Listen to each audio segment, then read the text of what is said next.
अस्सलाम वालेकुम, welcome back to my channel. आज की इस वीडियो में हम डिस्कस करेंगे गैस्ट्रोपेरेसिस को। इम्पेयर्ड और delayed gastric emptying is called gastroparesis. Important symptoms are nausea, vomiting, postprandial fullness. Causes, most important causes हैं diabetes mellitus, certain surgical procedures like vagotomy, anorexia nervosa. Lab investigation में क्या करवाएंगे? Gastric emptying scintigraphy of a radio labeled solid meal is the most acceptable method to test for gastroparesis. Now हम discuss करेंगे treatment को। पहले तो advice करेंगे dietary modification, advice करेंगे increase of more fluid intake rather than solids, eating more frequent and small meals. Advice करेंगे antiemetic and prokinetic agents. अगर इससे भी कोई फ़र्क ना पड़ रहा हो then go for BT। Endoscopic injection of botulinum toxin into the pyloric sphincter can help in the relaxation of pyloric sphincter. अब डिस्कस कर लेते हैं एक्यूट पेनक्रेटाइटिस को। Acute infection of the pancreas is called acute pancreatitis. Most common causes are viral infection, gallstones, biliary sludge, ethyl alcohol injection, hypertriglyceridaemia, peptic ulcer disease and use of certain medications. Lab investigations क्या करवाएंगे? Serum amylase and serum lipase.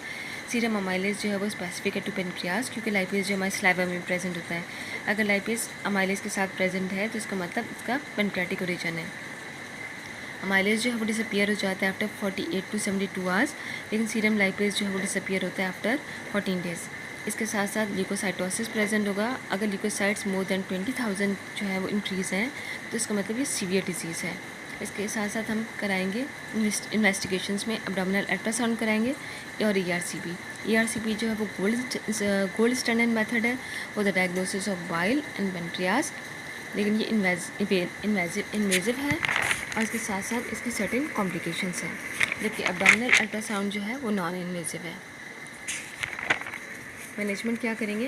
Keep the patient haemodynamically stable, keep the patient nothing per oral, nutritional support by nasojejunal tube feeding using elemental और semi elemental formula. Pain management is best achieve by using morphine derivatives. Chronic pancreatitis को discuss कर लेते हैं। Permanent damage to the pancreas में result in chronic pancreatitis. Patient को क्या होगा कि रिपीटेडली एपिसोड्स होंगे abdominal pain, long term diarrhoea होगा, मैल अब्जॉर्प्शन। डायबिटीज़ भी हो सकती है और इसमें टाइप 1 डायबिटीज़ होगी क्योंकि बीटा सेल्स इफेक्ट होंगे। मैनेजमेंट क्या करेंगे? क्योंकि पेनक्रियाटिक एंजाइम्स डेफिशिएंट होंगे तो पेनक्रियाटिक एंजाइम सप्लीमेंटेशन देंगे। मैनेज करेंगे डायबिटीज़ बाय गिविंग इंसुलिन।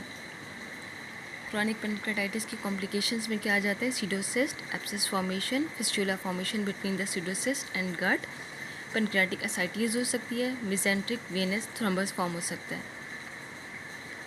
अब पेनक्रियाटिक कैंसर को डिस्कस कर लेते हैं। रिस्क फैक्टर्स क्या हैं? Most important risk factors are smoking and alcohol. Diagnosis इसका बहुत ही रेयर होता है अर्ली स्टेज। ये यूजुअली डायग्नोज तब होता है जब ये एडवांस लेवल पे होता है। उम्मीद है ये लेक्चर आपके लिए हेल्पफुल रहा होगा। Thank you so much. ना हम डिस्कस कर लेते हैं MCQs regarding pancreatitis. First MCQ है, 50 year old man with 20 year history of heavy drinking की हिस्ट्री है, पेन के साथ आता है, इमरजेंसी में उसका सीवियर पेन है और पेन जो है वो पास हो रहा है विद टाइम। ठीक है, the pain has been so worse that the patient has crying all night. ठीक है, despite this pain the patient manage to make it to a local bar last evening. अच्छा, उसके साथ साथ उसको नोजिया वॉमिटिंग भी है।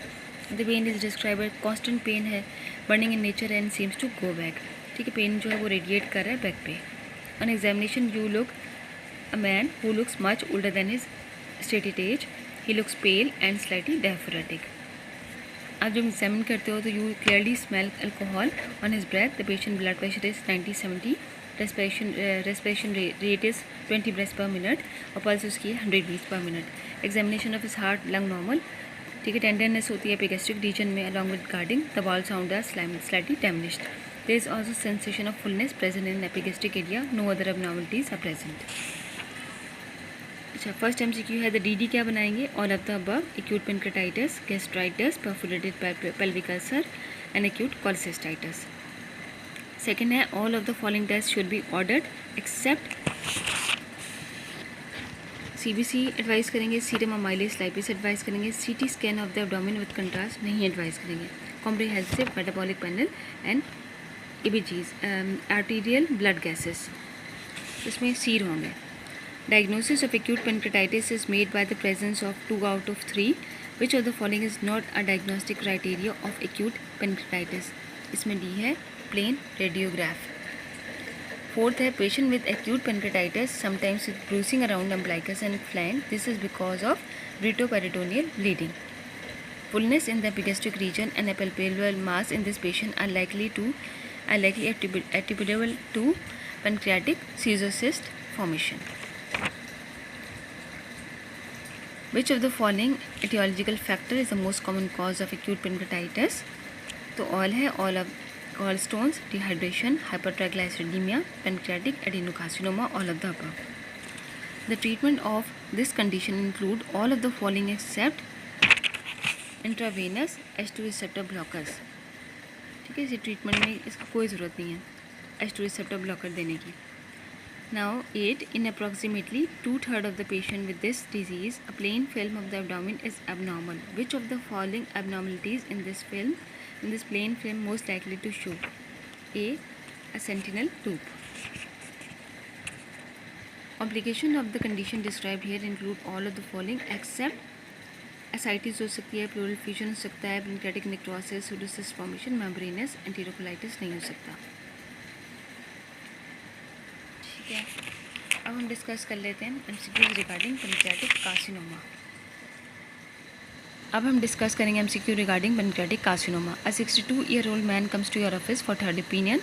He has been seen two other physicians during the past 3 months regarding an abdominal pain. ठीक है, वो 2 other physicians को दिखा चुका है, वो थर्ड ओपिनियन के लिए आया है. According to the patient, the pain is getting worse and worse. It is unrelated to any food intake.